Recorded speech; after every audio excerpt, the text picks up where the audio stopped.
हम अर्नव नाम के एक लड़के को देखते हैं। वो अपने पेरेंट्स के साथ अपने फियांसी के घर से जब वापस आ रहा था, तभी जंगल के रास्ते में अचानक से उसकी कार के सामने एक बूढ़ी औरत आ गई। अर्नव उसे देख नहीं पाया और उस औरत का एक्सीडेंट होकर वो मारी गई। ये सरासर अर्नव की गलती थी, लेकिन अपने बेटे के जेल जाने के डर से अर्नव के पेरेंट्स पुलिस से ये झूठ बोल देते हैं कि एक्सीडेंट में अर्नव की गलती नहीं थी। वो औरत जानबूझकर अर्नव की कार के सामने आई थी सुसाइड करने के लिए, अपनी जान लेने के लिए। पुलिस ऑफिसर जब उसके गाँव में आके पूछताछ करते हैं तो पता चलता है कि वो बुढ़ी औरत गाँव से दूर जंगलों में एक छोटी सी झोंपड़ी में रहा करती थी। गाँव के सभी लोग उससे डरा करते थे क्योंकि हर महीने वो गाँव के कुत्तों को उठाकर ले जाया करती थी। न जाने वो उनके साथ क्या करती थी। पुलिस छानबीन करते हुए जंगल में उस औरत की झोंपड़ी तक पहुंच जाती है, जहां उन्हें डरी सहमी एक लड़की दिखाई देती है। इस लड़की का नाम है रुखसाना और वो जो औरत अभी मरी थी, रुखसाना उसी की बेटी थी। पुलिस रुखसाना को बताती है कि तुम्हारी मॉम की डेथ हो गई है और तुम्हें हमारे साथ शहर चलना होगा। अजीब बात ये थी कि इस टाइम हम रुखसाना के मुंह पे कोई परेशानी, कोई दुख नहीं देख रहे थे, ऐसे जैसे उसे अपनी मॉम की मौत से कोई फर्क ही ना पड़ा हो। वो अर्नव और पुलिस के साथ शहर आ जाती है। सीन कट होकर हमें मुर्दा घर में एक आदमी को दिखाया जाता है।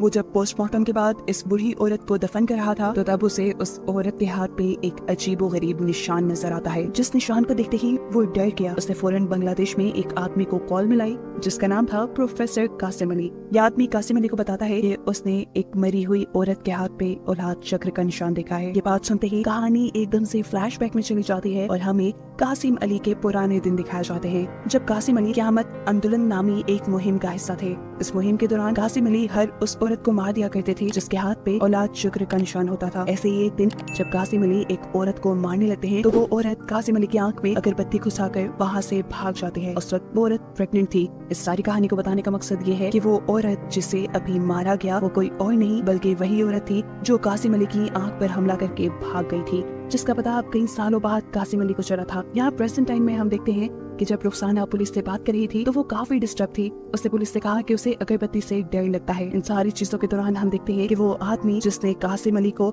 उसकी मॉम के मरने की खबर दी है वो भी चुपके से उसके ऊपर नजर रखे हुए था। सारी लीगल फॉर्मेलिटीज कंप्लीट होने के बाद अर्नव रुखसाना को उसके जंगल वाले घर में छोड़ने के लिए चला जाता है, जहाँ रुखसाना की मरी हुई माँ के रिलेटिव्स आते हैं जो रुखसाना को अपने पास बुला रही थी। यही अब इसी झोंपड़ी में रुखसाना को किसी के जोर जोर से सांस लेने की आवाजें आने लगती हैं, जिससे डर कर रुखसाना वहाँ से भाग जाती है। अगले दिन दिखाया जाता है कि कासिम अली अपने कुछ लोगों के साथ रुखसाना को उसकी झोंपड़ी में पकड़ने के लिए आए थे, लेकिन रुखसाना तो उनके आने से पहले ही भाग चुकी थी। यहाँ कासिम अली को रुखसाना का एक बाल मिलता है जिसे वो अपने पास संभाल कर रख लेते हैं। हम देखते हैं कि रुखसाना भाग कर अर्नव के घर आ चुकी थी। वो बहुत ज्यादा डरी हुई थी।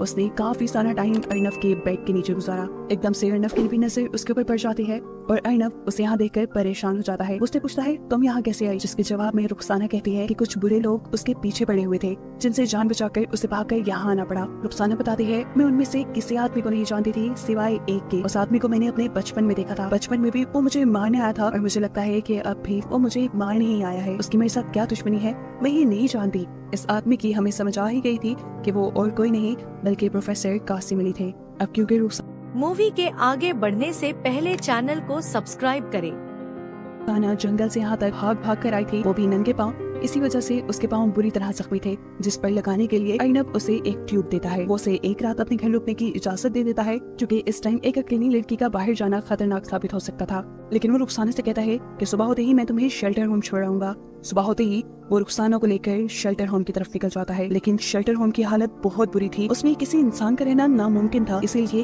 अर्नव फैसला करता है कि वो रुखसाना को कुछ और दिन अपने ही घर रखेगा। जितने दिन रुखसाना अर्नव के घर पे थी, हम नोटिस करते हैं कि रुखसाना आम इंसानों से कई मुख्तलिफ है। उसे शहर के तौर तरीके नहीं आते। वो डस्टबिन से खाना निकाल कर खाती है, अजीबोगरीब तरीके से चलती है। लेकिन एक अच्छी बात ये भी थी कि रुखसाना बहुत अच्छी पेंटिंग करती थी।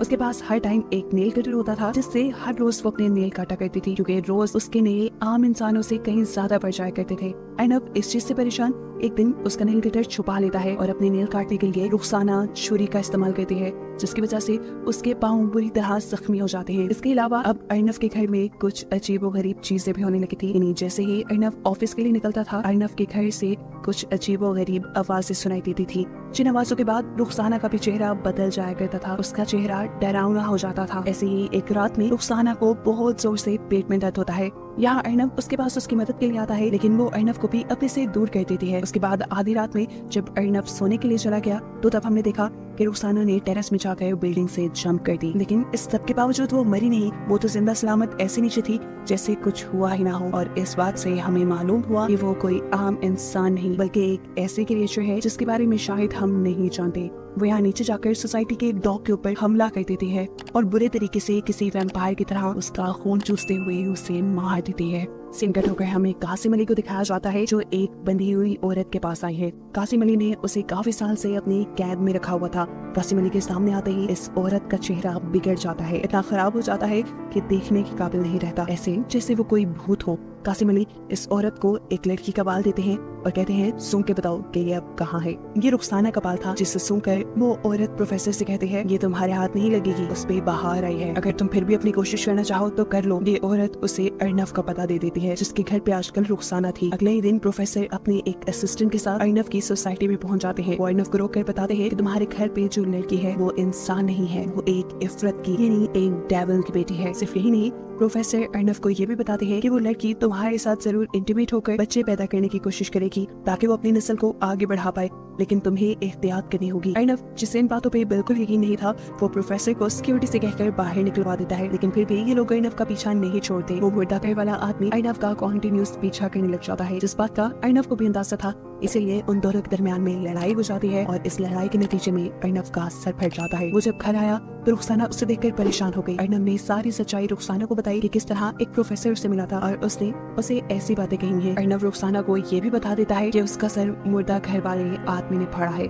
इस सब के बाद अर्नब तो सोने चला जाता है, लेकिन रुखसाना नहीं सोती। हम रुखसाना को उसके एक अजीब और असली भयानक रूप में देखते हैं। वो अब किसी जानवर की तरह बिहेव कर रही थी और किसी जानवर की तरह ही छलांगे लगाते हुए वो मुर्दा घर में जाकर बेदर्दी से उस मुर्दा घर वाले आदमी को मार देती है और फिर दोबारा उछलते कूदते हुए अर्नब के उठने से पहले घर वापस लौट आती है। अर्नब जब उठता है तो देखता है कि रुखसाना बहुत ही प्यार से उसके पास बैठी हुई थी, लेकिन इसी टाइम हम देखते हैं कि यहाँ पर अर्नब की फियांसी आ जाती है, जो इन दोनों को एक साथ देखकर गुस्सा होकर वहाँ से चली जाती है। और इस सब की वजह से अर्नब बहुत ज्यादा टेंशन में आ जाता है। वो रुखसाना को घर से निकल जाने का ऑर्डर दे देता है और गुस्से में रुखसाना उसे गला पकड़कर हवा में उठा देती है। रुखसाना जानती थी कि उसने गलत कर दिया, इसीलिए वो बार बार अर्नब से उसकी इस हरकत के लिए माफी मांगती है, लेकिन अर्नब भी अब डर चुका था। रुखसाना का ये बिहेवियर देखकर उसे प्रोफेसर कासिम अली की बात याद आने लगी थी। वो घर से बाहर निकलकर जब प्रोफेसर कासिम अली के ऊपर रिसर्च करता है तो उसे जो बातें मालूम होती हैं उससे उसके होश उड़ जाते हैं। उसे मालूम होता है कि आज से कई साल पहले बांग्लादेश के अंदर लोग लड़कियों को किडनैप करके उनके ऊपर काला जादू किया करते थे। इस जादू के दौरान एक कल्ट लड़कियों को डेविल के हवाले कर देता था। वो इन लड़कियों के साथ इंटीमेट होता था ताकि उसके इंसानों जैसे बच्चे इस दुनिया में आ सके।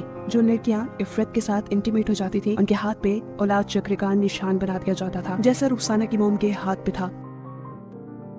ये कल्ट और उनके ये काम इतने ज्यादा बढ़ गए कि हर तरफ हंगामे होने लगे और इसको खत्म करने के लिए प्रोफेसर कासिम अली ने एक मुहिम शुरू की। वो ढाका यूनिवर्सिटी के एक प्रोफेसर थे। उन्होंने डेविल यानी इफरत के ऊपर बहुत सारी रिसर्च की हुई थी और वो इफरत और इफरत से जुड़ी हर चीज को इस दुनिया से मिटाना चाहते थे। इस मुहिम को क़यामत आंदोलन का नाम दिया गया था, जिसमें लोग उन लड़कियों को बच्चा पैदा होने के बाद मार दिया करते थे जिनका डीमन के साथ कोई ताल्लुक था। कासिम अली तकरीबन सारी लड़कियों को मारने में कामयाब हो गया, लेकिन एक लड़की उसकी चुंगल से बचकर भाग गई, जो थी रुखसाना की मोम। साफ मतलब ये था कि रुखसाना भी एक इफरत की यानी डेविल की बेटी थी। ऐसे बच्चे वो बाहु इंसानों के तरह ही दिखते हैं, लेकिन इंसानों से कहीं ज्यादा ताकत होती है इनमें। इनके नाखून और बाल बहुत जल्दी बढ़ जाते हैं। इंटरेस्टिंग बात यह है कि डेविल के जितने भी बच्चे पैदा हुए वो सब की सब लड़कियां थी, और अगर ये किसी इंसान के करीब आ जाती तो 1 महीने के अंदर अंदर उनके बच्चे पैदा हो जाते। डेविल के इन बच्चों के अंदर जहर भी होता है, जिसे हर महीने इन्हें निकालना पड़ता है। अगर ये हर महीने उस जहर को ना निकालें तो उस जहर से ये खुद ही मर जाए। काफी सारी ऐसी लड़कियां इंसानों का शिकार करके इंसानों में अपना जहर डालकर उन्हें मार दिया करती थी, लेकिन रुखसाना और उसकी मॉम इस काम के लिए कुत्तों मूवी के आगे बढ़ने से पहले चैनल को सब्सक्राइब करें। को मारती थी। अब अर्नब, जिसे सारी हकीकत पता चल चुकी थी, वो बहुत उदास घर लौटता है। और यहाँ रुखसाना एक और मरतबा उससे माफी मांगने लग जाती है। यहाँ रुखसाना अर्नव को बताती है कि वो भी प्रेग्नेंट है और अर्नव ये सुनकर पूरी तरह शॉक रह जाता है। डरकर वो रुखसाना को जंजीरों से बांध देता है और प्रोफेसर कासिम अली को अपने पास बुलाता है। प्रोफेसर कासिम अली रुखसाना के ऊपर बहुत जुल्म करते हैं, उसे बहुत मारते पीटते हैं और अर्नव उसे यहीं पर हेल्पलेस छोड़कर चला जाता है। इस सारे वाक्य के बाद अर्नव बहुत ज्यादा डिप्रेस हो चुका था। कई हफ्ते वो एक ही कमरे में बंद रहा। अर्नव के पेरेंट्स को लगा कि शायद अर्नव की एंगेजमेंट टूटने की वजह से सब हो रहा है, इसलिए वो अर्नव की फियांसी को घर बुला लेते हैं, जहाँ वो अर्नव से कहती है तुम क्या ड्रामे कर रहे हो, खुद ही गलती की है और खुद ही ड्रामे कर रहे हो, चलो खत्म करो ये सब। और यहाँ डिप्रेस्ड अर्नव उसके सामने सब बता देता है। क्योंकि ये उसकी दोस्त थी बहुत अच्छी, अर्नव सब कुछ उससे शेयर कर लेता था। अर्नव अब उसे रुखसाना की सारी कहानी सुनाता है। ये कहानी सुनकर वो लड़की भी शॉक थी। अर्नव उससे कहता है रुखसाना एक डेविल की बेटी नहीं, रुखसाना एक शैतान नहीं, बल्कि उससे बड़ा शैतान तो मैं हूँ जो मैं उसे ऐसे अकेला छोड़ाया, ये जानते हुए भी कि वो मेरे ही बच्चे की मां बनने वाली है। यहाँ अर्नव की फियांसी सारी सिचुएशन समझते हुए और अर्नव की दिमाग की हालत को देखते हुए उसे कहते हैं जाओ तुम जाकर रुखसाना की मदद करो। अर्नव फौरन अपने फ्लैट में जाता है और वहाँ जाकर वो देखता है कि रुखसाना तो वहाँ से भाग चुकी थी और जो लोग रुखसाना के ऊपर नजर रखे हुए थे रुखसाना ने उन्हें मार कर फांसी से लटका दिया था। सीन कट हो गए, हमें रुखसाना को दिखाया जाता है जो कासिम अली के घर पहुंची है। कासिम अली उसे यहाँ देखकर शौक था। इससे पहले कि कासिम अली कुछ करता, रुखसाना यहाँ उसकी गर्दन को तोड़ते हुए उसे मार देती है। मरने से पहले कासिम अली कुछ मैजिकल स्पेल्स भी बोल रहा था जिसकी वजह से रुखसाना कंट्रोल में आ जाती, लेकिन ये मैजिकल स्पेल्स रुखसाना के ऊपर कोई काम नहीं करते क्योंकि रुखसाना ने हेडफोन्स लगाए हुए थे। इस सबके बाद रुखसाना जाते हैं अर्नव की फियांसी के घर, जिसकी वजह से उसकी और अर्नव के दरमियान में दूरियां आई थी। वो यहाँ इस लड़की को मारना चाहती थी, लेकिन अपने आप को बचाने के चक्कर में वो गलती से रुखसाना के पेट पे वार कर चुकी थी। रुखसाना के पेट पर हमला करने की वजह से उसे पेट में दर्द होने लगा था और अब वो टाइम आ गया था जब रुखसाना अपने बच्चे को पैदा करती। अर्नव की फियांसी भी यहाँ अपनी जान बचाकर भागने के बजाय रुखसाना की मदद करती है उसका बच्चा पैदा करने में। और हमें दिखाया जाता है कि जब रुखसाना का बच्चा पैदा हुआ तो उसकी एम्बिलिकल कॉर्ड भी थी, जिसके जरिए पेट के अंदर बेबी मदर बॉडी से अटैच होता है। और ये इस चीज का साइन था कि रुखसाना का जो बेबी पैदा हुआ था वो एक ह्यूमन बेबी था। अगर वो एक शैतान का बच्चा होता तो उसकी एम्बिलिकल कॉर्ड ना होती। रुखसाना अब इस बच्चे को अर्नव की फियांसी को देकर यहाँ से चली जाती है और जब तक अर्नव यहाँ पहुँचता है तो वो यहाँ नहीं थी। अर्नव उसे ढूंढते ढूंढते उसी जंगल तक पहुँच जाता है जहाँ मूवी के स्टार्ट में उसने पहली मर्तबा रुखसाना को देखा था। रुखसाना उसे यहाँ मिल भी गई। वो अर्नव को बताती है कि उसका बच्चा एक इंसान है, कोई शैतान का बच्चा नहीं, और ऐसा सिर्फ इसलिए हुआ था क्योंकि वो अर्नव से सच्चा प्यार करती थी। आज रुखसाना का वो दिन भी था जब उसकी बॉडी के अंदर जहर बहुत भरा हुआ था। वो चाहती तो यहाँ अर्नव को मार देती, लेकिन वो अर्नव को कुछ नहीं करती और इस तरह उसका जहर उसे ही मार देता है, जिसे दिखाते हुए ये कहानी यहाँ खत्म हो जाती है। लेकिन कहानी के आखिर पे मैं आपको बता दूं कि रुखसाना के मरते साथ ही डेविल के सभी बच्चे मारे गए थे और ये काम कासिम अली ने आज से कई साल पहले ही कर लिया था। उस टाइम बस रुखसाना की मॉम भाग गई थी, जिसकी वजह से एक रुखसाना ही डेविल की बेटी थी जो मारी नहीं गई। उसका बेटा भी पूरी तरह इंसान था और ये दुनिया अब इफ्रानी डेविल के कर्ज से आजाद थी। मूवी पसंद आई तो लाइक करे, कमेंट करे, चैनल को सब्सक्राइब करना ना भूले।